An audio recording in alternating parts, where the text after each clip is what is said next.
الرحمن الرحیم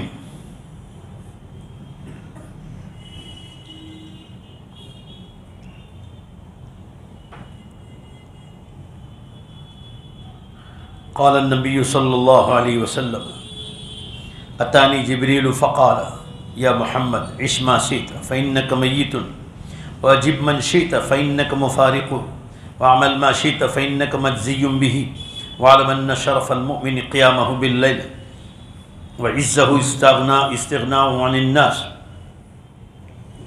روی من حدیث سہل بن سعد وجابر بن عبداللہ وعلی بن ابی طالب رضی اللہ عنہ۔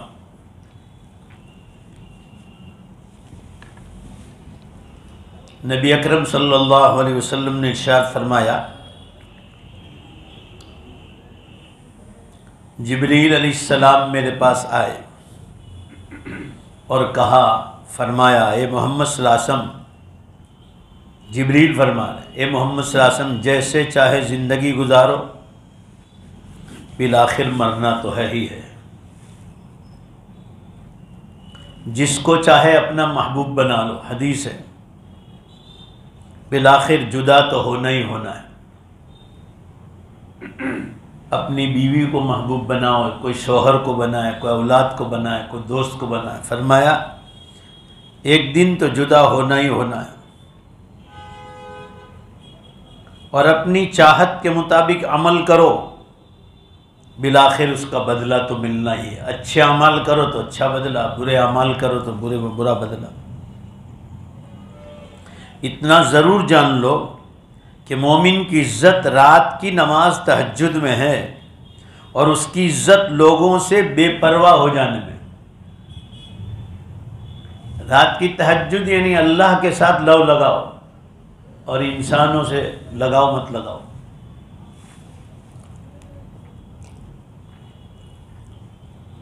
یہ حدیث حضرت سہل بن سعد، جابر بن عبداللہ اور حضرت علی بن ابو طالب رضی اللہ عنہم سے روایت ہے۔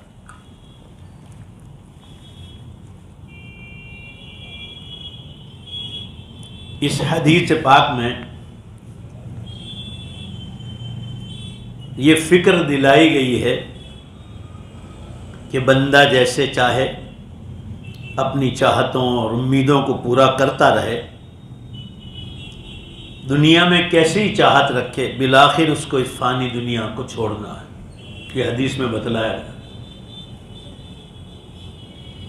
اور جس سے چاہے دوستی کی پینگے بڑھاتا رہے، یعنی جس سے چاہے دوستی کرے، ایک روز ایسا بھی آئے گا کہ سب کو جدائی کا داغ دینا پڑے گا۔ اس میں کوئی شک نہیں کہ ہر مسلم اس حقیقت کا دعوے دار ہے کہ اچھے اعمال کا بدلہ اچھا اور برے اعمال کا بدلہ برا ملے گا۔ حضرت یہ حدیث میں تین باتیں بتلائی گئی۔ اے نبی صلی اللہ علیہ وسلم، جبریل فرما رہا علیہ السلام، اے نبی صلی اللہ علیہ وسلم جیسے چاہے زندگی گزارو، ایک دن تو مرنا ہے۔ برے اعمال کے ساتھ کرو گے تو برا بدلہ، اچھے اعمال کے ساتھ ہو تو اچھا بدلہ۔ اور جس کو چاہے محبوب بناؤ، ایک دن اس محبوب کو چھوڑنا ہے۔ دنیا میں جس سے بھی دوستی کرو گے اس سے چھوڑنا ہے، اور اچھے اعمال کا بدلہ اچھا ہے اور برے اعمال کا بدلہ برا ہے۔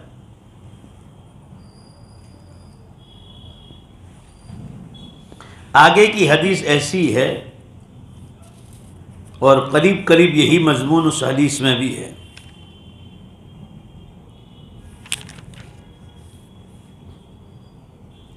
قرآن کریم میں وَمِنَ اللَّيْلِ فَتَهَجَّدْ بِهِ نَافِلَةً لَكَ، کہ رات کو تہجد کی نماز پڑھو۔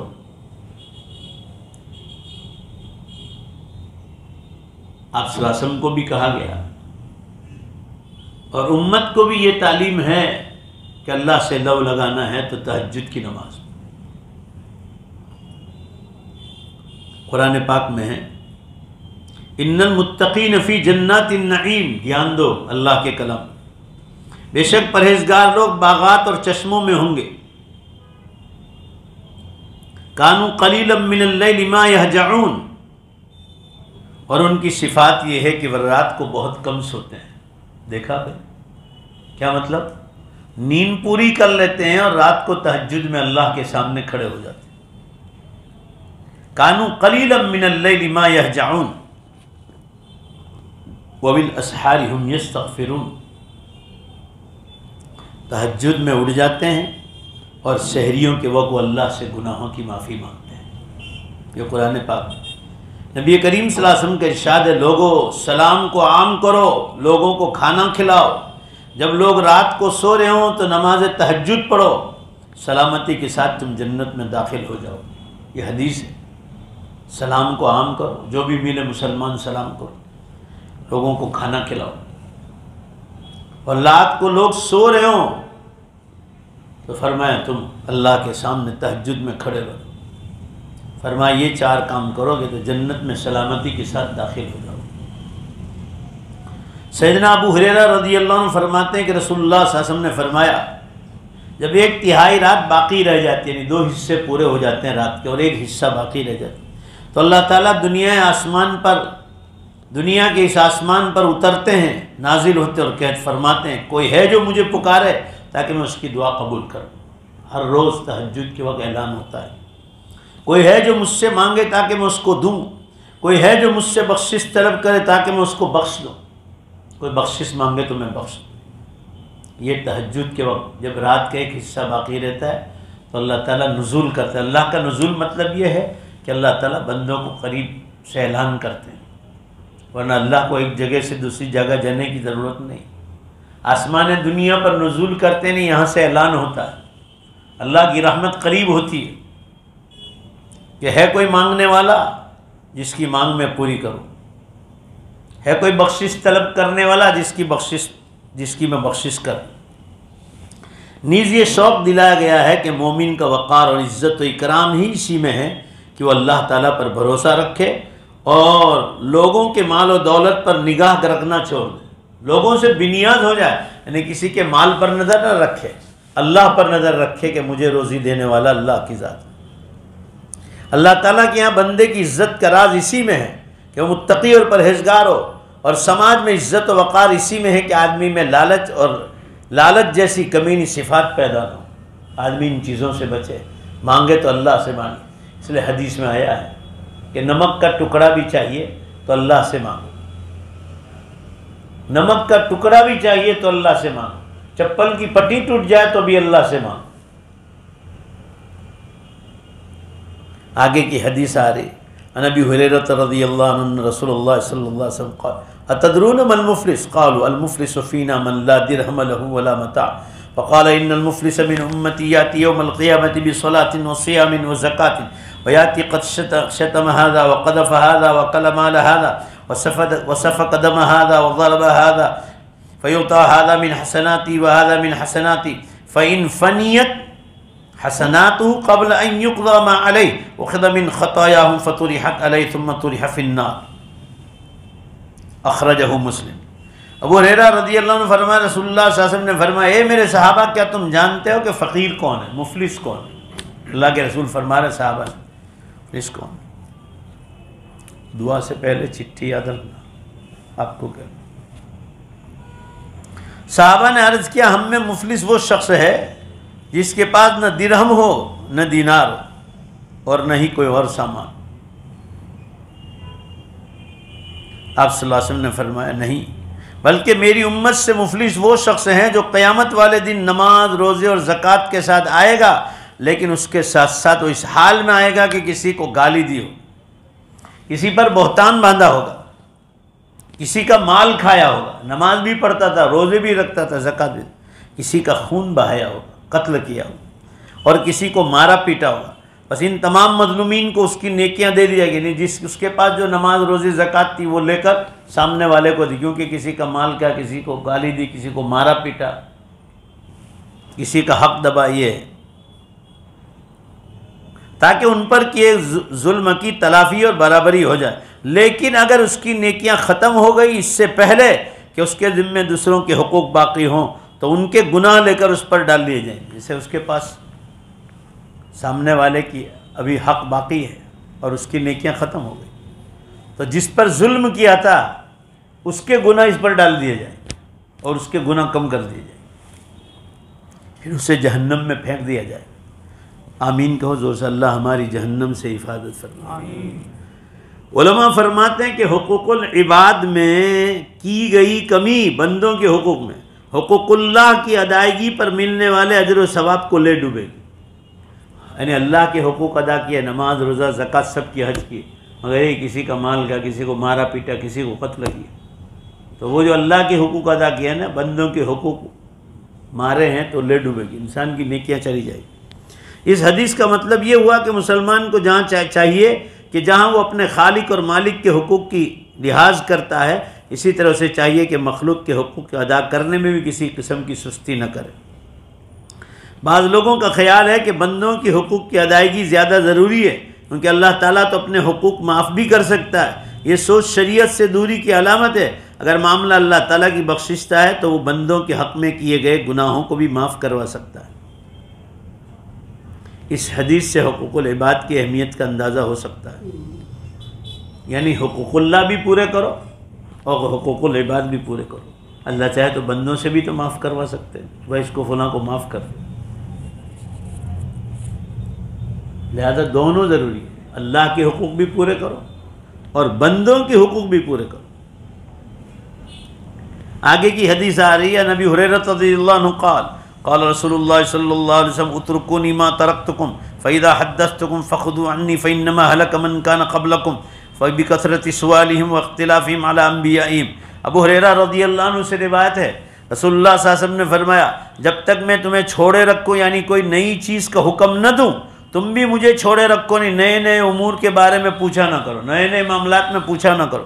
ہاں جب میں تمہیں کوئی حکم دے دوں تو اسے اپنا لو. یاد رکھو کہ تم سے پہلے والی امتیں انبیاء سے زیادہ تر سوال کرنے میں اور ان پر اختلاف کرنے کی وجہ سے برباد ہو. شریعت کے معاملے میں یہ نہیں پوچھنا چاہیے یہ کیوں ایسا، یہ کیوں ایسا، یہ کیوں ایسا. بس اللہ کا حکم ہے، بات ختم. اور نبیوں کو بار بار سوال کرتے تھے تو فرمایا پچھلی امتیں برباد ہو گئی نبیوں پر بار بار سوال کرنے کی وجہ سے برباد ہو گئی. اللہ تعالیٰ کا فرمان ہے یا ایھا الذین آمنوا لا تسألوا عن اشیاء ان تبد لکم تسؤکم. اے ایمان والو ایسا سوال مت پوچھو کہ اگر تم پر ان کو ظاہر کر دیا جائے تو تمہیں ناگوار اور ناپسند معلوم. ہر چیز کا سوال نہ کرو، اللہ کا حکم ہے، بس بات ختم کرو. نبی کریم صلی اللہ علیہ وسلم کے زمانے مبارک میں فضول اور لایانی بیکار قسم کے سوالات کرنا سے روکا گیا تھا. جیسے حضرت موسیٰ علیہ السلام نے جب اپنی قوم کو اللہ تعالیٰ کے لیے گائے ذبح کرنے کا حکم دیا تو انہوں نے پہلے تو اس کو سنجیدہ نہ لیا، یعنی دھیان پر نہ لیا. پھر اس کی صفات کے بارے میں پوچھتے پوچھتے اپنے حق میں تنگی کرتے رہے کہ وہ گائے کیسی ہے، اس کا کلر کیا ہے. یہ بس اللہ کا حکم تھا، اللہ کے راہ میں اس جانور کو ذبح کرنا تھا، مگر پھر پوچھنے لگے کہ اس گائے کا اس کا رنگ کیسا ہے، اس کا یہ اس کی صفات کیسی ہے. ایسے ایسے سوالات کرنے لگے. اسی طرح جب آپ صلی اللہ علیہ وسلم نے فرمایا صلی اللہ علیہ وسلم کہ اللہ تعالیٰ نے تم پر حج فرض کیا ہے، اس شخص نے سوال کیا کیا ہر سال فرض ہے؟ آپ صلی اللہ علیہ وسلم خاموش رہے. اس نے یہ سوال 3 بار دہرایا. پھر آپ صلی اللہ علیہ وسلم نے فرمایا اگر میں جواب میں ہاں کہہ دوں تو ہر سال حج فرض ہو جاتا، اور اگر ایسا ہو گیا تو تمہارے لیے ہر سال حج کرنا مشکل ہو جائے. یہ حدیث صحیح مسلم میں، کیونکہ حلال و حرام کا تعلق صرف آپ صلی اللہ علیہ وسلم کے دور سے تھا. اب حلال و حرام کی تعین ہو چکی کہ یہ حلال ہے یہ حرام ہے. کسی کے سوال کرنے یا نہ کرنے سے کوئی فرق نہیں پڑتا، لیکن آپ صلی اللہ علیہ وسلم کی شریعت کے تمام احکام پر عمل کرنا ہم پر فرض ہے، جو ہم نے حسب استطاعت اپنی طاقت کے مطابق ادا کرنا ہے. آج کل لوگوں نے اپنی کم عقلی سے اور کم عقلی کی وجہ سے نئے طرز کے سوالات اٹھانا شروع کر دیے ہیں. جیسے سوال کیا کہ قبر کے عذاب کی حالت کیسی ہے، قبر کی مٹی میں مردے کا جسم گل سڑ جاتا ہے تو پھر عذاب کیسے ہوتا ہے. ایک ایسے ایسے بیکار سوال کر. تو بھائی اللہ تعالیٰ تو بے شک زور سے بولو ہر حالت میں عذاب دینے کی طاقت رکھتا ہے. بولو دیکھتا ہے نہیں. اور اسی سے ہمارے بوڑھے لوگ کہتے تھے کہ بھائی کسی کا حق نہ مارو، یہ نہیں مگرو، قبر میں ہڈیاں چھوٹے گی نہیں. وہ عذاب اندرونی عذاب ہوتا ہے. جیسے مثال دوں آپ کو، ہم کو کسی چیز کی تکلیف ہوتی ہے تو دل میں تکلیف ہوتی ہے، اندر سے آدمی کتنا کڑھن میں ہے، کتنی تکلیف میں ہے. آج کوئی گجرات سے باہر سے ایک جگہ سے راجستھان سے آئے تھے، کوئی شادی راجستھان میں ہوئی یا سورت کے، تو اپنی حالت بیان کرتے کرتے رونے جیسا ہو گیا وہ، تو ان کو اندر کی تکلیف ہے وہ آدمی پر جو گزرتی تکلیف تو وہ آدمی خود محسوس کرتا ہے، دوسرے کو تھوڑی پتہ چلتا ہے کہ میں کیا تکلیف میں ہوں۔ تو قبر کے عذاب کا معاملہ صرف بندے کو پتہ چلے گا اور کسی کو پتہ نہیں چلے گا۔ اس لیے آپ صلی اللہ علیہ وسلم نے فرمایا اگر قبر والوں کا عذاب اللہ تم کو دنیا والوں کو بتلا دے تو کیا ہے آگے حدیث بولو، تم مردوں کو دفن کرنا چھوڑ۔ ایک صحابی نے پوچھا تھا ایسا ہی سوال کیا تھا کہ اللہ کے رسول قبر کے عذاب کی حالت کیا ہے؟ تو آپ صلی اللہ علیہ وسلم نے فرمایا یہ مت پوچھو کہ قبر میں عذاب کس طرح کا ہوتا ہے، یہ پوچھو ما عادت لہا، تو نے اس کے لیے کیا تیاری کی وہ بتلا۔ صحابی سے فرمایا کہ یہ سوال کرنا چاہیے کہ اللہ کے رسول قبر کے لیے کیا تیاری کرنی چاہیے جس سے عذاب نہ ہو، اس کا سوال کرنا چاہیے۔ یہ سوال نہیں کرنا چاہیے کہ قبر میں عذاب کیسا ہوتا ہے، یہ اللہ تعالیٰ کے ہاتھ پر۔ آدمی کو یہ فکر کرنا چاہیے کہ میں نے قبر کی کیسی تیاری کی ہے، مجھے اس سے اور زیادہ تیاری کرنی چاہیے۔ یہ نہیں پوچھنا چاہیے کہ قبر میں عذاب کس طرح کا ہوتا ہے۔ جیسے ایک صحابی نے پوچھا تھا کہ ہڈیاں سڑگل کر ختم ہو جاتی، تو ہڈیوں پر بھی عذاب انسان خود محسوس کرتا ہے اس کو۔ اللہ تعالیٰ قبر کے عذاب سے پوری طرح ہماری سب کی مرحومین کی پوری امت مسلمہ کی اللہ اس سے حفاظت فرمائے۔ اس قسم کے سوالات انتہائی بیکار، لایانی اور سیدھے راستے سے ہٹنے والے ہیں۔ ہمیں چاہیے کہ اللہ تعالیٰ اور رسول اللہ صلی اللہ علیہ وسلم نے جو کچھ فرما دیا ہماری عقل کے مطابق ممکن ہو یا مشکل ہو، ہماری عقل مانے یا نہ مانے، اس کو جو کا تو مان لے کر اس پر عمل کے مطابق عمل کرنا چاہیے، اور اس پر ہمارا یقین بنانا ہمارا منصبی فرض ہے۔ اللہ ہم سب کو اس پر عمل کی توفیق عطا فرمائے۔ انشاءاللہ آئندہ پھر سے جو ہے نا زیادہ بات کریں گے۔ ابھی دیوالی کا موسم چل رہا ہے اس لیے مختصر کر رہے ہیں مجمع بھی۔ اب باہر چلے جاؤ۔ یہ نور ہڈاپٹ جو ایک جگہ ہے کشمیر میں، ضلع کٹھوا جموں کشمیر، مولانا تشریف لائے وہاں سے جامعہ اسلامیہ سے۔ جو حضرات گھروں میں سن رہے ہیں وہ بھی 125 بچے ہیں، وہاں کھانے پینے کا انتظام ہے، اور سالانہ خرچ جو 28 لاکھ روپے ہیں۔ بالکل پہاڑی میں اور بنجر علاقے میں یہ مدرسہ چل رہا ہے، اور یہ مولانا ہر سال آتے ہیں جو ہے للہ زکوٰۃ صدقات و خیرات سے ان کی امداد کر کے جائیں۔ درود شریف پڑھ لے دعا کو۔ ہاں کس کے؟ ہاں جی۔ بسم اللہ الرحمن الرحیم، الحمد للہ رب العالمین والعاقبۃ للمتقین والصلاة والسلام علی خیر خلق محمد وآلہ وصحبہ اجمعین۔ ربنا آتنا فی الدنیا حسنہ وفی الآخرۃ حسنہ وقنا عذاب النار۔ اے اللہ اپنے فضل سے ہمارے گناہوں کو معاف فرما، ہماری خطاؤں سے درگزر فرما۔ اے اللہ اہل فلسطین کی مدد فرما، اہل فلسطین کی آسمانوں سے مدد نازل فرما۔ اے اللہ ہم کی ویڈیو نہیں دیکھ سکتے، اے اللہ اپنا فضل فرما، اپنا کرم فرما۔ اے اللہ غیب سے ان کی مدد فرما۔ ہمارے ہاتھ میں رونے کے سوا ان کے حق میں کچھ نہیں، خیرات کے سوا کچھ نہیں۔ اے اللہ اہل فلسطین کی مدد فرما، اے اللہ غیب سے ان کی مدد نازل فرما۔ اے اللہ تو ان پر پوری طرح رحم و کرم کا معاملہ فرما۔ اے اللہ شہیدوں پر رحم فرما، شہیدوں پر رحم فرما، شہیدوں پر رحم فرما۔ اے اللہ زخمیوں کی مدد فرما، اے زخمیوں کی مدد فرما، زخمیوں کی مدد فرما۔ اے اللہ آسمانوں سے ان کی مدد نازل فرما، اہل حق کو جیت عطا فرما، اہل باطل کا منہ کالا فرما۔ اے اللہ آسمانوں سے فرشتوں کے ذریعے ان کی مدد نازل فرما، اہل فلسطین اور فلسطین کو دوبارہ آباد فرما۔ اے اللہ ان کی دوبارہ نئی نسل تیار فرما، ظالموں کی نسلوں کو ختم فرما، ان کے مددگاروں کو ختم فرما۔ اے اللہ جو لوگ تماشائی بن کر دیکھ رہے ہیں اللہ تو ہی ان کا انجام تو ہی اپنا ہاتھ میں لے لے۔ اے اللہ اہل فلسطین کی مدد نازل فرما۔ اے اللہ اہل فلسطین کے حق میں کوئی اچھا فیصلہ نازل فرما، پوری دنیا میں شانتی، امن اور چین قائم فرما۔ ہم جو بھی بیمار ہے سب کو شفا عطا فرما، پریشان حالوں کی پریشانیوں کو دور فرما، ہر ایک کی نیک اور جائز تمنائیں پوری فرما۔ جن کو اولاد چاہیے انہیں نیک صالح تندرست خوبصورت اولاد عطا فرما۔ جن کے سروں پہ قرضے ہیں اللہ اس کی ادائیگی کے اسباب آسان فرما، جن کے نکاح باقی ہے غیب سے ان کی مدد نازل فرما۔ اللہ ہمارے یہ بھائی اسلم کی والدہ بیمار ہے، ان کی مکمل شفا عطا فرما۔ ان کے دوست ابھی راندر جیم خانہ میں انتقال کر گئے، اے اللہ ان کی مکمل مغفرت فرما، انہیں جنت میں اعلیٰ مقام عطا فرما، ان کے درجات کو بلند فرما۔ اللہ اچانک کی موت بہت عام ہو گئی ہے، یہ قیامت کی نشانیوں میں ہے، امت کو جاگنے کی توفیق عطا فرما، ہماری دعاؤں کو اپنے فضل و کرم سے قبول فرما برحمت۔